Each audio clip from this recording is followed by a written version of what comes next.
Hello students, स्वागत है आप सबका मैथमेटिक्स के इस वीडियो में जिसमें हम लोग क्लास 9 का मैथमेटिक्स कर रहे हैं और इसमें हमारी एक्सरसाइज 6.2 चल रही है। इसके पहले वाली वीडियो में हमने एक्सरसाइज के 4 क्वेश्चन कंप्लीट कर लिए थे। आज आगे के क्वेश्चन हम लोग सॉल्व करेंगे स्टूडेंट्स। तो आइए देखते हैं क्वेश्चन नंबर 5 हमसे क्या कहता है और कैसे सॉल्व कर सकते हैं। तो इसमें कह रहा है चित्र में ए बी समांतर है सी डी के। तो यहाँ पे आपको एक ए बी रेखा दी गई है और एक सी डी रेखा दी गई है और ये दोनों एक दूसरे के क्या है, समांतर है। कोण ए पी क्यू, तो ए पी क्यू आपको 50 अंश दे रखा है और कोण पी आर डी 127 अंश दे रखा है। तो एक्स और वाई ज्ञात करिए। तो हमें इस एक्स और वाई का मान ज्ञात करना है स्टूडेंट्स। तो आओ देखो कितनी आसानी से हम लोग कर सकते हैं। तो चूंकि ए बी समांतर है सी डी के, आपको क्या दे रखा है स्टूडेंट्स, ए बी समांतर किसके दे रखा है, सी डी के समांतर दे रखा है और पी आर एक तिर्यक रेखा है, एक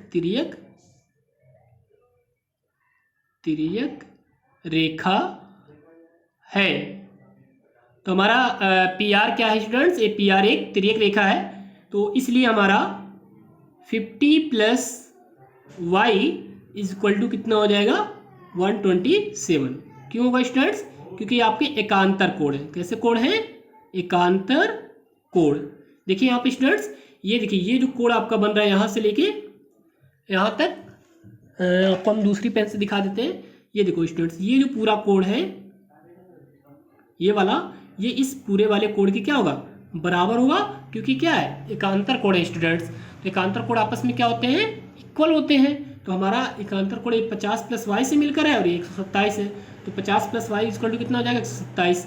तो y निकाल लीजिए तो कितना हो जाएगा, 127 माइनस 50। तो यहाँ पे y का जब मान निकालोगे स्टूडेंट्स, 7 में से 0 गया 7 और 12 में से 5 गया 7। तो y का मान कितना आ गया स्टूडेंट्स, 77 अंश। तो y बराबर कितना आ जाएगा स्टूडेंट्स, इस प्रकार हमारा 77 अंश आ गया। अब देखिए स्टूडेंट्स, सपोज दैट ये हमारा जो कोण है ये वाला, इसको हम लोग नाम दे देते हैं कोण 1। क्या नाम देते हैं स्टूडेंट्स, कोण 1 नाम दे देते हैं। हमारा कोण कितना है, 1 है। तो अब देखो क्या होगा, अब कोण 1 और प्लस 127 अंश बराबर कितना होगा स्टूडेंट्स, 180। क्यों, क्योंकि ये रैखिक युग्म है, रैखिक युग्म। ओके स्टूडेंट्स, देखिए ये रैखिक युग्म पूरा एक ही रेखा पे एक ही बिंदु पे बन रहा है। तो इन दोनों का योगफल कितना होगा, 180 होगा। तो अगर यहाँ से कोण 1 निकालें तो हो जाएगा 180 माइनस 127 अंश।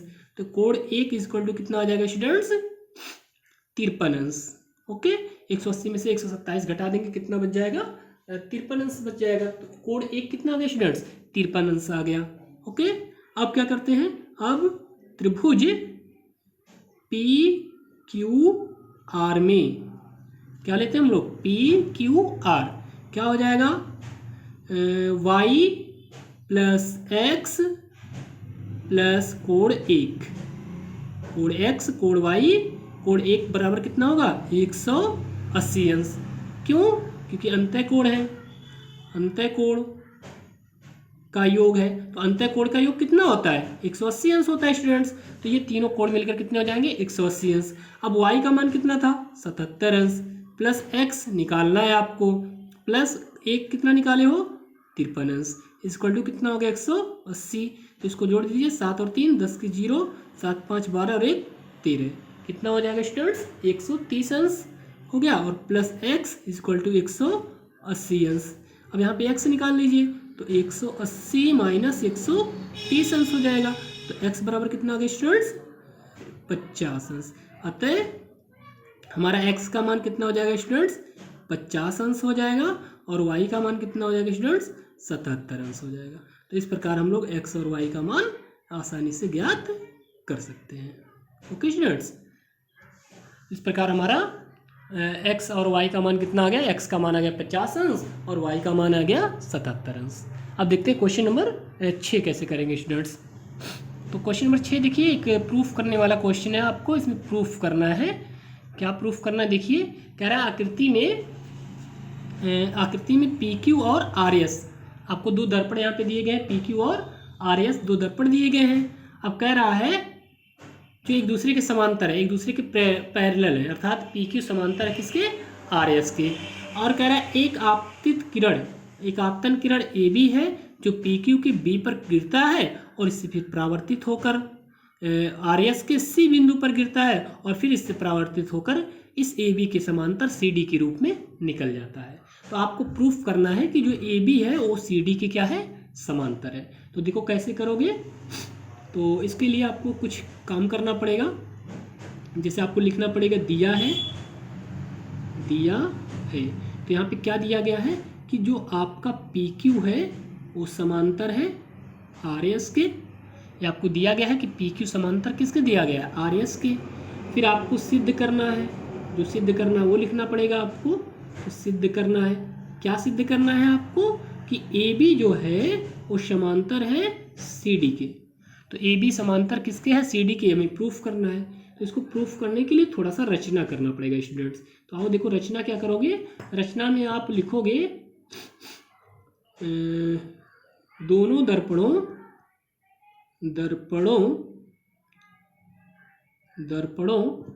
पर बिंदु बी व सी पर लंब खींचा।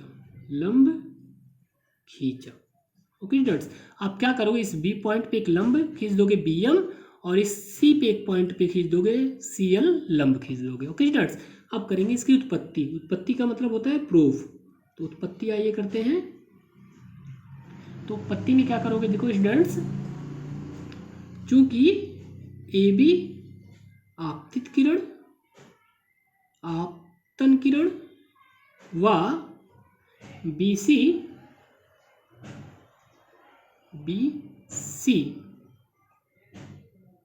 परावर्तित किरण है या परावर्तन किरण है। ये देखिए क्या था स्टूडेंट्स, ये आपतित किरण थी और ये परावर्तित किरण थी और ये क्या है, अभिलंब है। तो आप जानते हो कि आपतन कोण बराबर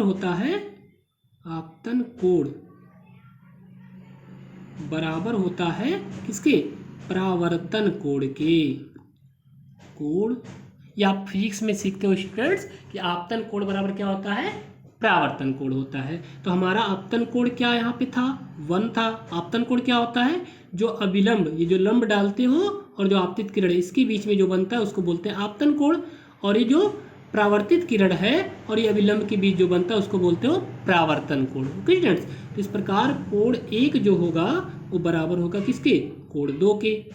इसको मान लीजिए इक्वेशन नंबर 1 है। इसी प्रकार क्या होगा स्टूडेंट्स, ये देखो, ये आपका इस बिंदु सी पे जब आ रही है प्रकाश किरण, तो ये आपतित किरण हो गई और ये क्या हो गई, परावर्तित किरण हो गई और ये अभिलंब हो गया। तो इनके बीच में जो कोण बना वो भी आपस में क्या होंगे, बराबर होंगे, अर्थात कोण 3 बराबर हो जाएगा कोण 4 के। इसको मान लेते हैं इक्वेशन नंबर 2। ओके स्टूडेंट्स, अब देखो क्या होगा। अब देखिए, अब चूंकि बी एम लंब है किस पे, पी क्यू व एल सी या सी एल लंब है किस पे, आर एस। इसलिए बी एम जो होगा वो समांतर होगा किसके, एल सी के, अर्थात सी एल के। भाई ये भी लंबा है, ये भी लंबा है, तो ये वाली रेखा इस वाली रेखा के क्या होगा, समांतर होगा, दोनों लंबवत है स्टूडेंट्स। और इस कारण अतः आप कोण 2 जो है वो क्या बोल सकते हो, कोण 3 के बराबर है।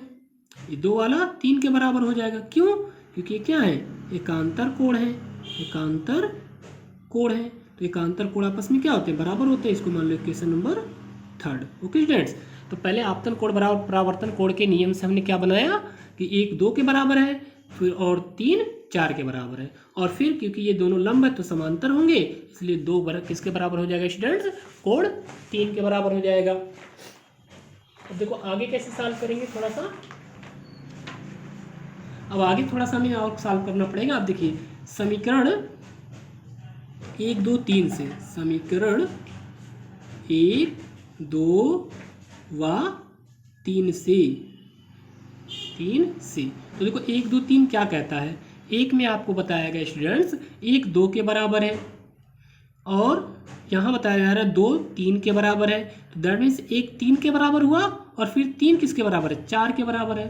तो 1 किसके बराबर हुआ, 4 के बराबर हुआ, और इसको इक्वेशन नंबर कितना मान लोगे, 4। फिर से सुनना, 1 किसके बराबर है, 2 के, और 2 किसके बराबर है, 3 के। तो 1 किसके बराबर हुआ, 3 के, और 3 किसके बराबर है, 4 के। तो 1 किसके बराबर हुआ, 4 के। बात आ रही समझ में। जैसे देखो यहाँ पे थोड़ा सा समझ लेती है अच्छे से। कोड 1 बराबर किसके था, 2 के, और 2 किसके बराबर आप बताए हो, 3 के। तो 3 लिख सकते हो 2 के स्थान पे।